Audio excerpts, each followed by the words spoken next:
100 में से 90%, 88% आपने एक शब्द इस्तेमाल किया धंधा या व्यवसाय।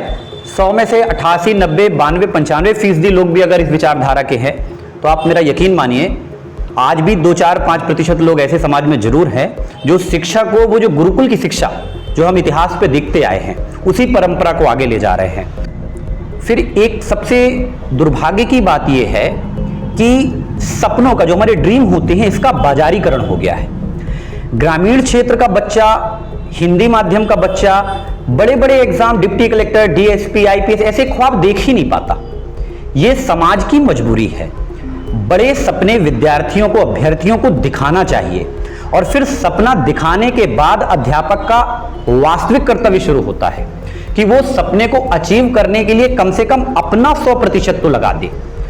जबलपुर के संस्थान हो या कहीं के भी संस्थानों में, किसी की निंदा के इरादे से नहीं कह रहा हूं। नमस्कार, आप देखना शुरू कर चुके हैं जनमत 24 न्यूज़ और इस वक्त मैं मौजूद हूं संस्कारों की धानी, संस्कार धानी जबलपुर में। जबलपुर में एक नया नवाचार शुरू होने जा रहा है जिसका नाम है अक्षिता सिविल सर्विस एकेडमी। आइए अक्षिता सिविल सर्विस एकेडमी के संस्थापक कुमार अरविंद सर से बारे में बात करते हैं। सर, बहुत बहुत स्वागत है आपका जनमत 24 न्यूज़ में। सबसे पहले कुमार अरविंद जी, सबसे पहले आप अपने बारे में कुछ बताइए। सबसे पहले बहुत बहुत शुक्रिया आपको। जनमत 24 के सभी दर्शकों को मेरा नमस्कार। मैं कुमार अरविंद हूं और पठन पाठन की इस प्रक्रिया से विगत लगभग 10 वर्षों से जुड़ा हुआ हूं।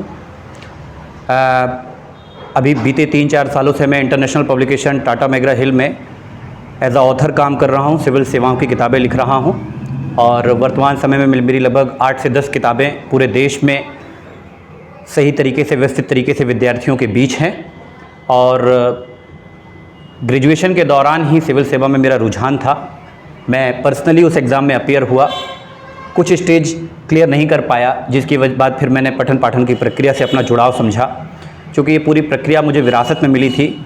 मेरे फादर प्रोफेसर अभी भी अपनी सेवाएं दे रहे हैं और इस सभी माहौल पे ही जब मुझे ये एहसास हुआ कि या तो मुझे सिविल सेवा में जानी चाहिए या सिविल सेवा के लिए भावी प्रशासनिक अधिकारियों को तैयार करना चाहिए, तो इस दिशा पे मैं कई वर्षों से काम कर रहा हूँ। अब व्यवस्थित तरीके से इसकी शुरुआत आज हुई है।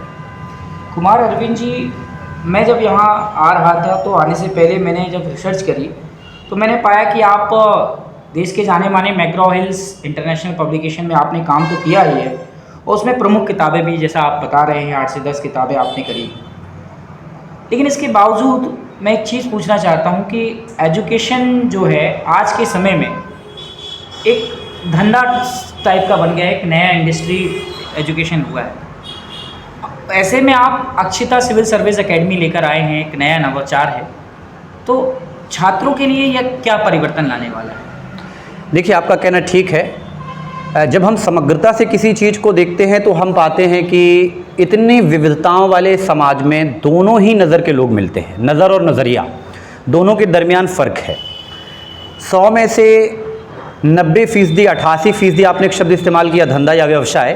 100 में से 88, 90, 92, 95% लोग भी अगर इस विचारधारा के हैं तो आप मेरा यकीन मानिए आज भी 2, 4, 5% लोग ऐसे समाज में जरूर हैं जो शिक्षा को, वो जो गुरुकुल की शिक्षा जो हम इतिहास पे देखते आए हैं, उसी परंपरा को आगे ले जा रहे हैं। और ये जो अक्षिता सिविल सर्विस के बैनर तले हमारा जो उद्देश्य है वो केवल यही है कि जो समाज का वंचित तबका है, शैक्षणिक रूप से कमज़ोर पृष्ठभूमि वाले छात्र, ग्रामीण पृष्ठभूमि वाले छात्र, या वो विद्यार्थी जिनकी पढ़ाई बीच पे, क्योंकि ग्रेजुएशन के बाद एकदम से बच्चा रोजगार की तलाश पे चला जाता है, स्थिति ऐसी रहती है, फिर उसकी पढ़ाई छूट जाती है, वंचना का शिकार हो जाता है, पढ़ाई से रुझान हट जाता है। तो हमने इसलिए एक कंप्लीट अपनी टीम ऐसी तैयार की है कि सभी विद्यार्थियों को जो पढ़ने के इच्छुक हैं, जो देश और समाज के लिए कुछ देना चाहते हैं, दोनों ही रास्ते हैं, सरकारी सेवाओं के जरिए या गैर सरकारी, क्योंकि इतनी जगह हर जगह सरकारी नौकरियों पे नहीं है कि हर किसी को सरकारी नौकरी दे दी जाए। इसलिए हम यहाँ पर समग्र व्यक्तित्व विकास की बात करते हैं ताकि उसका हम एक्चुअल पर्सनैलिटी डेवलपमेंट कर सकें और समाज की मुख्य धारा में उसको ला सकें। जैसा कि कुमार अरविंद जी ने कहा कि जो ज़माना है वो काफ़ी बदल चुका है। जो हमारे भारत में गुरुकुल की पद्धति हुआ करती थी, जहाँ सही में शिक्षा ग्रहण कराई जाती थी और सभ्यता के साथ और सही शिक्षा पर फोकस किया जाता था, क्वालिटी एजुकेशन पर फोकस किया जाता था। हमारा ही देश जहाँ पर तक्षशिला जैसे इतने बड़े कॉलेज हुआ करते थे, महाविद्यालय हुआ करते थे, जहाँ पर देश दुनिया के तमाम लोग पहुँचते थे सिर्फ शिक्षा लेने। लेकिन एक सवाल और ये है, और सवाल थोड़ा सा बड़ा है, जबलपुर के दर्शक इसे गौर करेंगे, क्योंकि जब हम दर्शकों से पूछे कि आज हम एक कोचिंग का इनॉग्रेशन है और कोचिंग से इंटरव्यू है कोचिंग से रिलेटेड, तो कुछ प्रश्न उन्होंने भी मुझे बताए। मैं ये पूछना चाह रहा था कि जबलपुर में तमाम कोचिंगें हैं, मैं किसी की बुराई नहीं करता, क्योंकि मेरा वो इरादा नहीं कि मैं किसी की लकीर छोटी करूं, हमें अपनी लकीर पर काम करना है और यही निरंतर प्रक्रिया होनी चाहिए। तो मेरा ये है कि जबलपुर में पहले से ही कोचिंग है, लेकिन उसके बाद भी जबलपुर इतना बड़ा एजुकेशन हब माना जाता है, इसके बावजूद सिविल सर्विस एकेडमी और MPPSC या SI ऐसी कोचिंगों के लिए लोग इंदौर या दिल्ली प्रेफर करते हैं। तो वो जो ऑडियंस है, वो जो छात्र हैं, उन्हें आपकी तरफ क्यों आना चाहिए? देखिए, जो आप कह रहे हैं कि यहाँ के विद्यार्थी इंदौर या दिल्ली जाते हैं, तो देखिए उसका सबसे बड़ा कारण है कि एक मुहावरा कहा जाता है जनरली कि भीड़ को देख कर के भीड़ होती है। तो इस वजह से इंदौर और दिल्ली का नाम पहले से भी है। हालांकि उन शिक्षण संस्थानों के वहाँ पे जो कोचिंग संस्थान ऑलरेडी संचालित हो रही हैं, वहाँ से रिज़ल्ट भी बेहतर मिले हैं। सवाल जबलपुर की बात की जाए तो जबलपुर पे विकल्पों का अभाव रहा है, और इस विकल्प को पूरा करने के संकल्प को लेकर के ही मैं यहाँ पर उपस्थित हूँ। सिविल सर्विस एकेडमी पे हम इस चीज़ का विशेष ख्याल रखेंगे कि हमारे विद्यार्थी का चयन या जो भी अपने लक्ष्य को लेकर के वो इस एकेडमी में प्रवेश लेता है, वो एक निर्धारित अवधि में 12 से 18 महीने 2 साल, क्योंकि मोटिवेशनल 2 तरीके के होते हैं। एक मोटिवेशन होता है जो हमको एक्सटर्नल होता है, बाह्य मोटिवेशन की अवधि लेकिन बड़ी सीमित होती है। जब हम एक लंबी यात्रा तय करते हैं तो वहाँ पर इंटरनल मोटिवेशन, हमारी जो आंतरिक प्रेरणा है, स्वप्रेरणा है, वो काम आती है। तो क्यों ना स्टूडेंट में स्वप्रेरणा को डेवलप ही कर दिया जाए, वो बच्चा खुद ही एनर्जाइज हो, अभ्यर्थी अपने उत्साह को बनाए रखे। वैकेंसी आए, वैकेंसी ना आए, लेकिन वो अपने उत्साह को बनाए रखे, क्योंकि इस लंबी यात्रा को तय करने में जो हमारी ऊर्जा है, जो हमारी ताकत है, जो हमारी शक्ति है, जो हमारे माता पिता की जो फिक्र है, उसको अगर फक्र तक ले जाना है तो वो स्वप्रेरणा का विकास ही इकलौता विकल्प है हमारे पास। बहुत बड़ी बात कही आपने कि माता पिता की फिक्र को फक्र में ले जाना है। जी जी। और जो मोटिवेशन है वो एक कांस्टेंट एक्सेलरेशन जिसे हम फिजिक्स में कहते हैं, वो होना चाहिए। अरविंद जी, पहले से आप एक अनुभवी शिक्षक रहे हैं, दिल्ली जैसे संस्थानों में आपने अपनी सेवाएं दी हैं, तो अक्षिता सिविल सर्विस जो एकेडमी है, उसके पीछे का दृष्टिकोण क्या रहा आपका जब आप ये खोल रहे थे? देखिए, पिछले 4-5 सालों से जब मैं किताबों के लेखन के काम में व्यस्त था, हालांकि उसके पहले मैंने अध्यापन का काम किया था, फिर कोविड की वजह से प्रत्यक्ष संवाद मेरा विद्यार्थियों से हो नहीं सका। ऑनलाइन विकल्प खुला, ऑनलाइन विकल्प से कई नए तथ्य भी हमारे सामने आए और ये पता चला कि बहुत सारी प्रतिभाएं ग्रामीण क्षेत्रों में मौजूद हैं। जागरूकता का अभाव है। फिर एक सबसे दुर्भाग्य की बात यह है कि सपनों का, जो हमारे ड्रीम होते हैं, इसका बाजारीकरण हो गया है। ग्रामीण क्षेत्र का बच्चा, हिंदी माध्यम का बच्चा बड़े बड़े exam, deputy collector, DSP, IPS ऐसे ख्वाब देख ही नहीं पाता।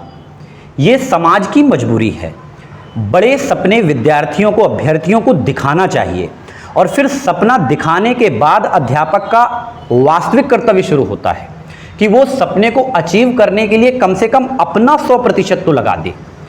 जबलपुर के संस्थान हो या कहीं के भी संस्थानों में, किसी की निंदा के इरादे से नहीं कह रहा हूँ, संस्थान में बच्चे को प्रवेश IAS की तैयारी के लिए दिया जाता है और बाद पे पुलिस कांस्टेबल की परीक्षा पे उसको धकेल दिया जाता है। देखिए, थोड़ा बहुत फ्लक्चुएशन ज़िंदगी के हर पहलुओं पर होता है, लेकिन ये फ्लक्चुएशन की एक सीमा होती है। IAS का विद्यार्थी PSC के इम्तहान को उत्तीर्ण करे, हम उसको सफलता आंकेंगे। MPPSC का अभ्यर्थी SI के एग्ज़ाम को उत्तीर्ण करे, हम उसको भी सफलता आंकेंगे। लेकिन विद्यार्थी को IAS का ख्वाब दिखा करके अगर हम उसको पुलिस की सिपाही की तैयारी कराते हैं और उसको प्रेरित करते हैं, तो ये कहीं ना कहीं हमारे वास्तविक कर्तव्य के साथ अन्याय है।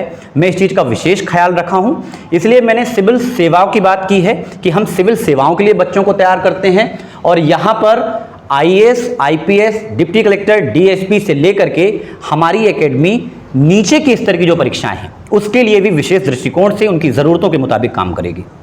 मतलब हर पहलू पर आपकी मतलब हर क्षेत्र के जो एग्ज़ाम हैं, जी जी, चाहे वो डिप्टी कलेक्टर, आईएएस या आईपीएस या एमपीपीएससी की बात करें। सर, हमारा प्रदेश जो है हृदय प्रदेश कहा जाता है, मध्य प्रदेश है, तो जाहिर है एमपीपीएससी के बारे में हम सवाल पूछेंगे कि एमपीपीएससी के एग्ज़ाम में कितने चरण होते हैं और चयन की पूरी प्रक्रिया क्या है, इसके बारे में थोड़ा छात्रों को बताइए। क्योंकि इस बार मैंने देख रहा हूँ कि मध्य प्रदेश के जो नतीजे आए हैं उसमें मध्य प्रदेश और छत्तीसगढ़ दोनों को बोले तो कंपैरेटिवली दूसरे अन्य प्रदेशों से हमारे प्रदेशों के बच्चे मध्य प्रदेश, छत्तीसगढ़ के कम सिलेक्ट होते थे। लेकिन इस बार एक खुशखबरी है कि बहुत सारे टॉपर मध्य प्रदेश, छत्तीसगढ़ से भी निकल कर आए और उनमें मोस्टली लड़कियां, जो जिनको समाज में ये कहा जाता था कि लड़कियां लड़कों से कम हैं, ये एक तरीके से खारिज कर दिया है लड़कियों ने बिल्कुल कि नहीं, वो समाज की बराबरी से चल रही हैं और टॉपर भी निकल रही हैं, हर क्षेत्र में लड़कियां कम नहीं हैं। क्या कहेंगे? जी, आपका पहला प्रश्न था एमपीपीएससी की प्रक्रिया को लेकर के। एमपीपीएससी की प्रक्रिया पे सभी विद्यार्थी भी अवगत होंगे और जन्म 24 के माध्यम से मैं विद्यार्थियों को संदेश भी दे रहा हूँ। पूरी प्रक्रिया लगभग 1 वर्ष की है। परीक्षा में 3 चरण होते हैं, प्रारंभिक, मुख्य और साक्षात्कार इंटरव्यू। प्रारंभिक परीक्षा में 2 पेपर होते हैं। पहला पेपर जनरल स्टडीज़ का होता है, जीएस जिसको हम कहते हैं, जिसमें लगभग 8 से 10 विषय हैं, इतिहास, भूगोल, राज्य व्यवस्था, अर्थव्यवस्था और मध्य प्रदेश का सामान्य ज्ञान, चूँकि मध्य प्रदेश लोक सेवा आयोग परीक्षा आयोजित करता है। इसके अलावा कुछ और छोटे सब्जेक्ट भी हैं। इसके बाद एक सीसेट का पेपर होता है जो सिविल सेवाओं के लिए क्वालिफाइंग नेचर का होता है, फॉरेस्ट के लिए वो भी मेरिट में उसके अंक जुड़ते हैं। जो पहली परीक्षा में 20 गुने अभ्यर्थी, कुल पदों के 20 गुने अभ्यर्थियों का चयन पहले स्टेज से किया जाता है जो कि मुख्य परीक्षा में शामिल होते हैं। मुख्य परीक्षा पे टोटल 6 पेपर होते हैं। 4 पेपर जनरल स्टडीज़ के होते हैं, 5वां सामान्य हिंदी का होता है जो कि केवल हिंदी माध्यम में ही लिखना होता है, 6वां पेपर निबंध का होता है। शुरुआत के 4 पेपर जनरल स्टडीज़ के हैं और मेरा अपना भी व्यक्तिगत अनुभव रहा है। मैं अभी भी विद्यार्थी हूँ और विद्यार्थी तो आजीवन ही रहूँगा। इस प्रक्रिया पे विद्यार्थी तो आजीवन रहना ही चाहिए। तो शुरुआत के जो 3 पेपर होते हैं वो बड़े ही टाइम कंज्यूमिंग होते हैं। ब्रॉड सिलेबस होता है, निर्धारित समयावधि होती है, फिक्स जगह होती है और यहाँ पर आपकी अभिव्यक्ति मायने रखती है। आपको प्रश्न का उत्तर लिखना है। पहली बात तो उत्तर सही होना चाहिए, तय शब्द सीमा पर होना चाहिए, तय समय पे होना चाहिए और सबसे इम्पोर्टेंट बात, औरों से हटकर होना चाहिए।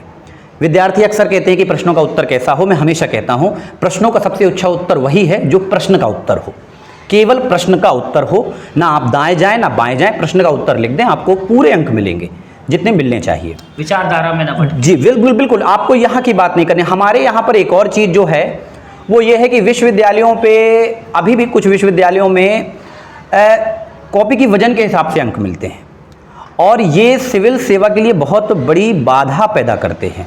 तो इसलिए जब हम यहाँ पे आते हैं तो हमको इस माइंडसेट से बाहर निकलना होगा।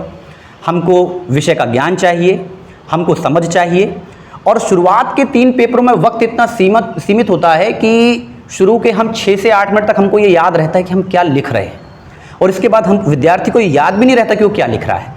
जो शब्द, जो विचारधारा, जो कॉन्सेप्ट उसके तन बदन में घुले हुए हैं वही केवल उत्तर में आते हैं। तो इसलिए 1 साल की ये पूरी परीक्षा प्रणाली है और इसकी तैयारी के लिए लगभग 2 वर्ष और चाहिए। मतलब कि आपको 24 महीने का एक टारगेट बनाना होगा यदि आप एकदम तैयारी के प्रारंभिक दौर पर हैं। माफ़ कीजिएगा, आपका दूसरा सवाल मैं भूल गया हूँ। महिलाओं को लेकर था कि जो लड़कियां हैं और मध्य प्रदेश, छत्तीसगढ़ के टॉपर निकल रहे हैं, तो ये आने वाले पीढ़ी के लिए, हमारे जो आने वाले छात्र हैं सिविल सर्विस के जो मध्य प्रदेश, छत्तीसगढ़ के हैं, ये हमेशा से माना जाता था कि मध्य प्रदेश, छत्तीसगढ़ के लोग नहीं निकाल पाते हैं, लेकिन इस बार अच्छे खास से बच्चे सिलेक्ट हुए हैं, छात्र सेलेक्ट हुए हैं और लड़कियां उनमें से टॉपर भी निकली हैं। जी, इस बार आप यूपीएससी की शायद रिजल्ट की बात कर रहे हैं, संघ लोक सेवा आयोग ने, और ये दरअसल केवल मध्य प्रदेश, छत्तीसगढ़ ने पूरे हिंदी बेल्ट को लेकर के ये प्रश्न चिन्ह उठाया जाता था कि हिंदी बेल्ट के बच्चों का चयन क्यों नहीं होता है। उसी सवाल पे आ रहा था कि ये जो साइकोलॉजी बनाई गई है कि हिंदी मीडियम वाले को कठिनाई जाती है, हिंदी मीडियम वाला निकाल ही नहीं सकता। जी, जी, लेकिन जी। इस बार ऐसा कुछ जी, जी। अलग हुआ है। देखिए, हिंदी जी, मीडियम जी। के लोग भी बहुत अच्छे। बिल्कुल, बिल्कुल, मैं आपके प्रश्न को बिल्कुल समझ गया। देखिए, ये कड़वा सच है कि हिंदी माध्यम के विद्यार्थियों का रिजल्ट लगभग साल 2013 के बाद से लगातार गिरावट की ओर है। शिक्षण प्रणाली, पाठ्यक्रम में भी कुछ इस तरीके का बदलाव हुआ है, जिसका झुकाव कहीं ना कहीं इंग्लिश माध्यम की ओर है। मॉडल प्रश्नों का उत्तर हिंदी में यूपीएससी आज भी तैयार नहीं करती, जो कि गलत है। मॉडल प्रश्नों का उत्तर हिंदी माध्यम में भी होना चाहिए। साक्षात्कार में भी बहुत हिंदी माध्यम के स्टूडेंट बहुत ही फैमिलियर नहीं हो पाते। लेकिन मुझे ऐसा लगता है, मेरे पास ऐसा कोई फिक्स जानकारी, इस तरीके की ऑफिशियल जानकारी तो नहीं है, लेकिन मैं अनुमान ये लगा पा रहा हूँ अपने कुछ विद्यार्थी मित्रों के माध्यम से कि इस बार से यूपीएससी ने हिंदी माध्यम के विद्यार्थियों के लिए भी थोड़ी सुविधा प्रदान की है। काफ़ी अच्छे रैंक आए हैं। टॉप 100 में भी हमारे 3 से 4 सिलेक्शन हिंदी माध्यम वालों के लिए हुए हैं, जो कि बहुत ही उत्साहजनक बात है। जो प्रश्न आपका मध्य प्रदेश और छत्तीसगढ़ को लेकर के, तो मैं ये बता दूं कि मध्य प्रदेश और छत्तीसगढ़ से रिजल्ट 2017 से इस पे लगातार सुधार हो रहा है और एक नई जागरूकता, एक नया उत्साह, एक नई ऊर्जा का संचार है। और आने वाले क्षेत्रों में जब नए नए अध्यापक आएंगे, नए नए मिशन तैयार होंगे, जब नए नए इस तरीके के नवाचार होंगे, तो आप देखेंगे कि बहुत बेहतर परिणाम इन संस्थानों से देखने को आपको मिलेंगे। मेरा अगला सवाल है अरविंद जी कि पहले जब इस वीडियो को बनाने से पहले जब हमने रिसर्च करी आपकी एकेडमी के बारे में और मतलब आपके बारे में भी कि अरविंद जी कौन हैं, तो मैंने पाया कि आप पहले भी कमज़ोर पृष्ठभूमि के जो बच्चे हैं उनकी सहायता करते रहे हैं, छात्रों की। तो अक्षता सिविल सर्विस एकेडमी कैसे उन कमज़ोर छात्रों के भविष्य निर्माण में कितना योगदान देगा? देखिए, इसका दृष्टिकोण हमारा बड़ा दीर्घगामी है। अल्पकालिक रूप से तो अभी हमने संस्थान में केवल 40 बच्चों का, एक बैच में 40 बच्चों का ही प्रवेश की कोशिश की है कि 40 बच्चे ही हों, क्योंकि हमारी टीम ने ये कोशिश की कि हमको मेंटरशिप एक एक बच्चे पर ध्यान देना है। तो हमारा पहला टारगेट तो ये है कि वो बच्चे जो पढ़ने में बहुत ही अच्छे हैं लेकिन जिनका बैकग्राउंड ठीक नहीं है, लेकिन वो देश और समाज के लिए, परिवार के लिए अपने कुछ करना चाह रहे हैं, उनको हम प्रेफरेंस देंगे। उनके लिए हर संभव मदद हम करेंगे। संस्था को संचालित करने के लिए, चूँकि संस्था को संचालित करने के लिए थोड़ा बहुत व्यय तो लगेगा, तो इसके लिए हम उनको न्यूनतम फीस की सुविधा देंगे। इसके अलावा हमने छात्रवृत्ति का भी अपने पे प्रावधान रखा हुआ है कि अगर ऐसे बच्चे जो बहुत ही मेधावी हैं तो उनके लिए हमने 100% छात्रवृत्ति की भी योजना रखी है। उन बच्चों को हम प्रॉपर गाइडेंस देंगे। आर्थिक रूप से कमजोर, बिल्कुल, जी, अच्छा, आर्थिक रूप से कमजोर होने के अलावा जो शैक्षणिक और सामाजिक रूप से हमारे अनुसूचित जाति जनजाति तबके के लोग हैं, EWS श्रेणी के लोग हैं, इसके लिए भी हमारी टीम काम कर रही है कि इसके लिए हम क्या मदद कर सकते हैं। और निश्चित रूप से भविष्य में इनके लिए भी हम बेहतर योजना के साथ आपको सूचित करेंगे। और उस योजना के बारे में अभी मैं विस्तृत इसलिए नहीं कह सकता क्योंकि वो हमारी योजना अभी तैयारी के दौर पर है। मेरा अगला सवाल है कि जिन युवक और युवतियों को मध्य प्रदेश सब इंस्पेक्टर बनना है, जी जी, उनका प्रमुख लक्ष्य है कि उनको SI बनना है पुलिस में, जी जी, तो उनके लिए आपकी क्या योजना है? देखिए, सीधे सब इंस्पेक्टर, मुझे लग ही रहा था कि इस तरीके का सवाल आप मुझसे ज़रूर करेंगे, क्योंकि जब आप विद्यार्थियों से मिलते होंगे तो वो MP PSC और MP SI बस दो ही जिक्र होते हैं ज़्यादातर। छात्र तो ज़्यादातर जी जी, इसमें विधानसभा चुनाव है और उम्मीद है कि मामा जी 23 विधानसभा में बम्पर नौकरियां निकालेंगे हमारे छात्र। जी जी, सरकार को आवाज़ पहुंचाइए आप। सरकार की मंशा थोड़ा सा पिछले 2-3 सालों से कुछ समझ में आ नहीं रही है। राजनीतिक उठापटक के चक्कर पे बच्चा पिसता जा रहा है। अब चुनाव आएंगे तो जरूर जी जी, नहीं तो रोजगार को केवल चुनाव से नहीं जोड़ना चाहिए। रोजगार तो रोजगार है, हमेशा ज़रूरत है। देखिए, MP SI की बात है तो बहुत ही प्रतिष्ठित सेवा है, इसमें तो कोई दो राय नहीं है। विद्यार्थियों को थोड़ा सा, उसमें कुछ बच्चे ऐसे होते हैं जो कॉलेज से पास होते हैं तो उनको एक रौब सा नज़र आता है कि इस नौकरी को हम दरोगा बन जाएंगे, तो उसको हमको उस फॉर्मेट में नहीं लेना है। आप सब इंस्पेक्टर की नौकरी को ये मान लीजिए कि अगर समाज में सही मायने में शांति स्थापित करना है, अपराध मुक्त करना है, तो इस सेवा में आपको ज़रूर आना चाहिए। लड़कियों को ये माना जाता था कि लड़कियों को पुलिस सेवा में नहीं, लेकिन लड़कियों की तो लड़कियां तो समाज में, महिलाएं और लड़कियां तो समाज में सबसे ज़्यादा शांति फैलाती हैं, और अगर आपको शांति फैलाना है तो लड़कियों को भी ज्वाइन करना चाहिए। सब इंस्पेक्टर के लिए हमारी ये योजना है कि अभी उसका प्रारूप कुछ दिन पहले ही बदला है। पुलिस हेडक्वार्टर की तरफ से जो मुझे देखने को एक नज़र में जो वहाँ के आदेश मिले हैं वो ये है कि अब फिजिकल टेस्ट और लिखित परीक्षा और इंटरव्यू, उसके भी 3 चरण होंगे। प्रारंभिक परीक्षा जो उसका लिखित पेपर होगा वो शायद 600 अंक का है, अभी पूरा फॉर्मेट आया नहीं है उसका, उसके लिए तो हमारी संस्थान में पूरी तैयारी है, मेरे ही निर्देशन में सारी तैयारी होगी। मैं हिंदी साहित्य का विद्यार्थी रहा हूँ, उसकी मैंने किताबें भी लिखी हैं, तो हिंदी के लिए तो विशेष पाठ्यक्रम होगा, वो पूरा मेरे निर्देशन में ही होगा। सामान्य दिन की पूरे कोर्स को मैं ही उसको संचालित करने वाला हूँ, वो मेरी देखरेख पे होगा। इंग्लिश के लिए और मैथ्स रीजनिंग के लिए भी हमारे पास बहुत अच्छी टीम है, और हमारी कोशिश ये रहेगी कि उसमें अगर हम 30 बच्चों को प्रशिक्षित कर रहे हैं तो हमारे पूरे 30 या 40 का चयन हो। जो पहले भी शायद बिहार के एक बहुत ही विद्वान व्यक्ति उन्होंने इस तरीके की योजना चलाई थी, उन्हीं की योजना की सीख से हमारे मन में ये वाला मिशन आया है। जो फिजिकल टेस्ट के लिए है तो मेरे ही सहोदर अग्रज हैं। सुपर 30 आनंद जी की बात? जी जी हाँ जी, बिल्कुल बिल्कुल आनंद जी की बात कर रहा हूँ, आप बिल्कुल सुपर 30। कई लोगों ने मुझे कहा कि क्या सुपर 30? तो देखिए, समाज में जब भी कोई ऐसी चीज चल रही हो तो उसको स्वीकारने में हमको कोई गुरेज नहीं होना चाहिए। मैं बिल्कुल स्वीकारता हूं कि उनकी वो मिशन समाज में एक नई दिशा दी है, और यदि हम 30 के 30 विद्यार्थियों का चयन देते हैं तो आप उत्साह को सोच नहीं सकते। उत्साह किस लेवल, बच्चा ये सोचता है कि मैं इस बैच में एडमिशन हुआ और मैं एसआई बन गया। बच्चे उस बैच में ये था कि वो बच्चा जो एडमिशन ले ले वो आईआईटीएन बन गया। तो कितनी बड़ी विचारधारा है ये।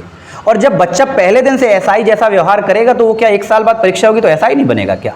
वो व्यवहार पहले दिन से सिखाना चाहिए, प्रशिक्षण पहले दिन से होना चाहिए किसी भी चीज़ का। मैं अपनी बात पूरी कर दूं एसआई के लिए तो लिखित परीक्षा के लिए तो कोई विशेष दिक्कत नहीं है। जो फिजिकल के लिए है तो मैं मेरे सहोदर अग्रज हैं, बड़े भाई साहब हैं मेरे, आनंद जी राष्ट्रीय स्तर के कोच हैं। आनंद यादव जी, नंदू के नाम से जबलपुर में संस्कारधानी में बड़ा नाम है, कबड्डी टीम के वो सिलेक्टर भी हैं। तो जबलपुर पे ही राइट टाउन स्टेडियम और रानीताल स्टेडियम में वो लगातार बच्चों को प्रशिक्षण दे ही रहे हैं।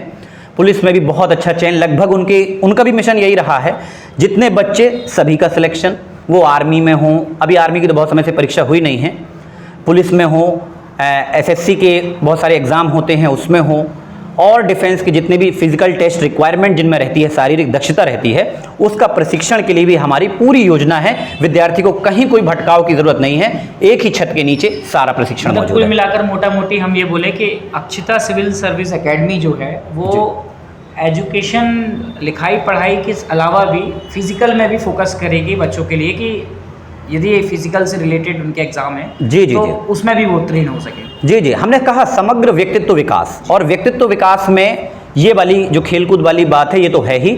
डिफेंस के एग्जाम को लेकर के हमने अपना बड़ा अच्छा बैकअप प्लान बना रखा है कि डिफेंस में, क्योंकि लड़का रिटर्न एग्जाम क्वालिफाई करता है तो फिजिकल पे रह जाता है, तो उसके लिए भी हमने एक प्रॉपर पूरा अपनी टीम बनाई है, पूरी योजना बनाई है कि हमको क्या करना है, कैसा नहीं करना है। अब उसमें आप मुझे देख रहे हैं, मैं फिजिकल में तो बहुत एक्टिव रहूँगा नहीं, लेकिन इसके लिए मेरी टीम बहुत अच्छी तगड़ी है जी। तो ऐसी फिजिकल एकेडमी, मतलब ये कहना चाहिए कि यदि फिजिकल टेस्ट को लेकर ट्रेनिंग दी जाती है तो ये बहुत अच्छी है, क्योंकि अभी केंद्र सरकार ने अग्निवीर की योजना जो बनाई है तो उसमें काफ़ी सारे युवा अब आएंगे नौसेना में और इंडियन आर्मी में जाने के लिए। अग्निवीर योजना अब आ रही है और अग्निवीर योजना को लेकर युवा काफ़ी इंटरेस्टेड भी हैं। हालांकि विरोध भी देखने को मिला, तो विरोध जो अतिशयोक्ति है कि कहना चाहिए कि हर चीज़ का कुछ ना कुछ विरोध भी होता है, कुछ ना कुछ ड्रॉबैक भी होता है। अच्छा अरविंद जी, एक नया सवाल ये है कि आप एक बहुत सामान्य पृष्ठभूमि से आते हैं।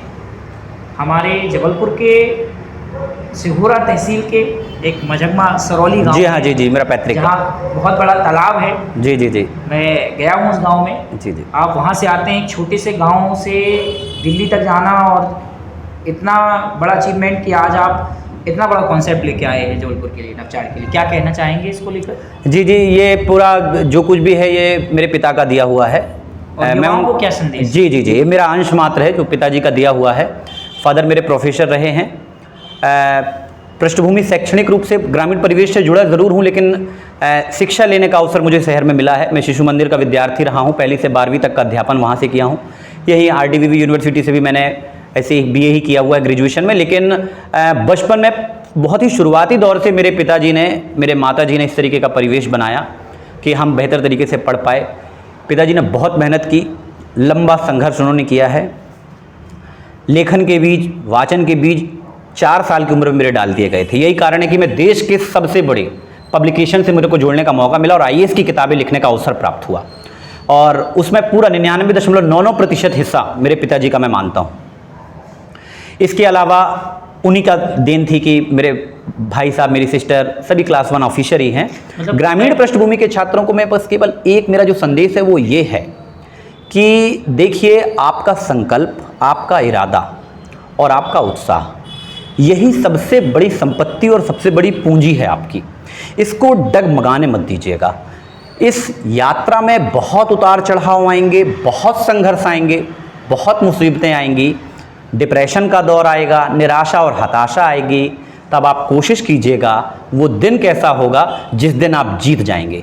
जिस दिन आपकी जीत हो गई, पीछे के सारे व्यवधान, सारे रास्ते, सारी आलोचनाएं आपकी प्रशंसा में बदल जाएंगी। उगता सूरज आपका होगा। लग के कीजिए, दिल से कीजिए, अपने आप को भट्टी में ताप लीजिए। मेहनत का कोई विकल्प नहीं है।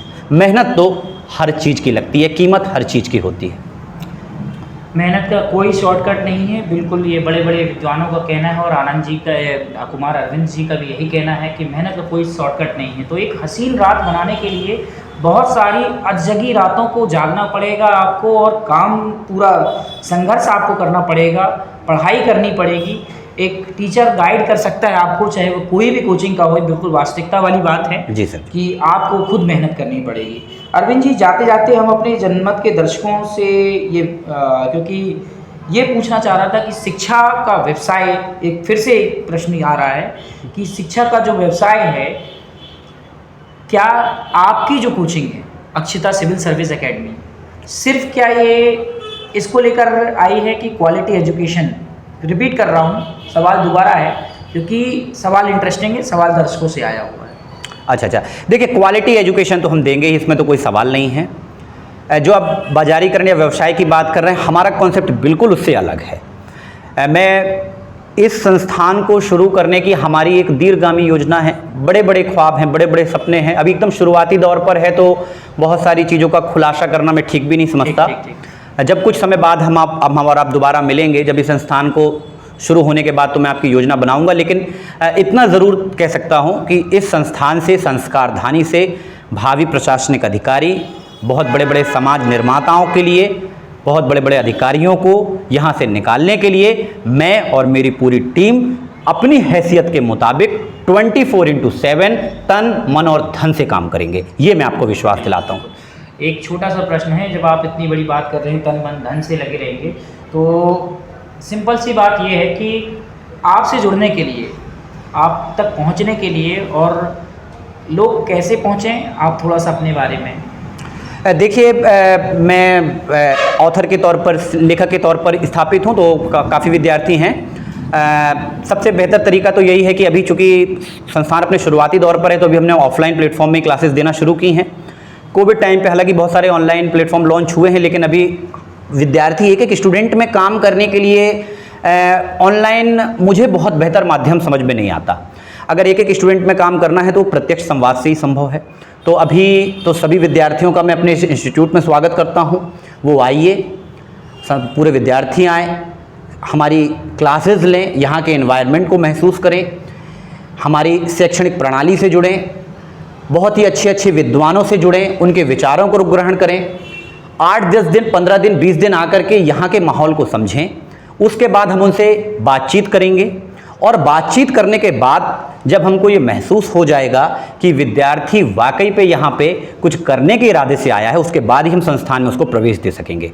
संस्थान में सीधे चले आने पर, थोड़ा सा तल्ख लहजे पे बोल रहा हूँ, प्रवेश वर्जित है, लेकिन वो हमारी मजबूरी है। जो वो आप क्वालिटी एजुकेशन की बात कर रहे हैं, उसकी केवल एक छोटी सी शर्त है, 20 दिन के प्रशिक्षण के बाद आपका एक छोटा सा साक्षात्कार होगा। जी, तो ये थे हमारे साथ कुमार अरविंद जी, जिनका सामने साक्षात्कार किया, इंटरव्यू लिया। तो कुमार अरविंद जी के बारे में आपने सभी जाना, और फिलहाल आप बने रहे जनमत के साथ। तो जनमत आपको शुभकामनाएं देता है कि आप ऐसे ही मेहनत करते रहें, पढ़ाई करते रहें, और आप अपने सपनों के लिए जिएं, लगातार मेहनत करते रहें। देखते रहिए जनमत। मैं हूं शशांक।